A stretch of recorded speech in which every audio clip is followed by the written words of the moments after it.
शाम का समय था। मोहन अपने घर के बाहर बैठा कुछ पुराने औजार ठीक कर रहा था। तभी बाहर से आवाज आती है। अरे ओ मोहनलाल, कहाँ हो भाई? जरा बाहर तो निकलो। मोहन जल्दी से उठता है और बाहर आकर आदर से हाथ जोड़ता है। अरे पंडित जी, आइए आइए, कहिए क्या बात है? अंदर आइए ना, बैठिए। नहीं नहीं मोहन, आज बैठने का समय नहीं है। मैं तुम्हारे लिए बहुत बड़ी खुशखबरी लेकर आया हूँ। खुशखबरी? कैसी खुशखबरी पंडित जी? अरे भाई, तुम्हारी बेटी गीता के लिए बहुत बड़ा रिश्ता आया है। गांव के जमींदार बहादुर सिंह के बेटे रमेश के लिए। मोहन कुछ पल के लिए जैसे सुनकर यकीन नहीं कर पाता। क्या? जमींदार साहब का बेटा? पंडित जी, आप मजाक तो नहीं कर रहे? अरे नहीं भाई, बिल्कुल सच कह रहा हूँ। लड़का पढ़ा लिखा है, अभी शहर से लौटा है, और सबसे बड़ी बात, उसे लड़की के संस्कार चाहिए, दौलत नहीं। हे भगवान, ये तो बहुत बड़ी बात है।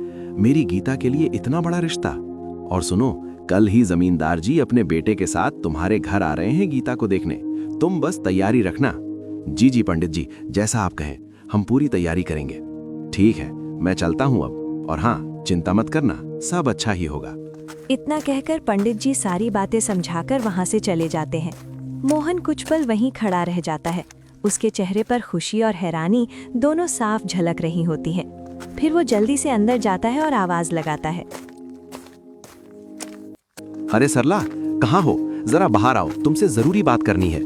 अंदर से सरला जल्दी जल्दी बाहर आती है। क्या हुआ जी, इतनी घबराहट में क्यों बुला रहे हो? अरे सुनोगी तो तुम भी हैरान रह जाओगी। अभी पंडित जी आए थे।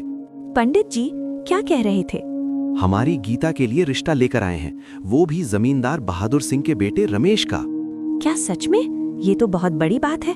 हाँ, और कल ही वो लोग गीता को देखने हमारे घर आ रहे हैं। हे भगवान, इतनी बड़ी खुशी, लेकिन हमें सब तैयारी भी करनी होगी। घर साफ करना है, गीता को भी तैयार करना होगा। हाँ, सब ठीक हो जाएगा, बस भगवान पर भरोसा है, हमारी बेटी की किस्मत खुल जाए।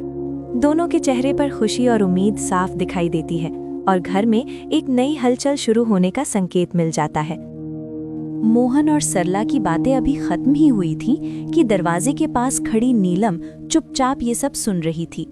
उसके चेहरे का रंग बदल चुका था, आंखों में जलन और मन में गुस्सा भर गया था।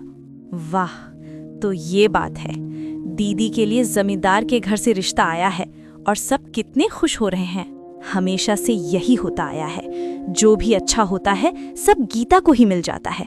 और मैं तो बस देखने के लिए हूँ इस घर में। इतनी भी क्या खास है गीता में?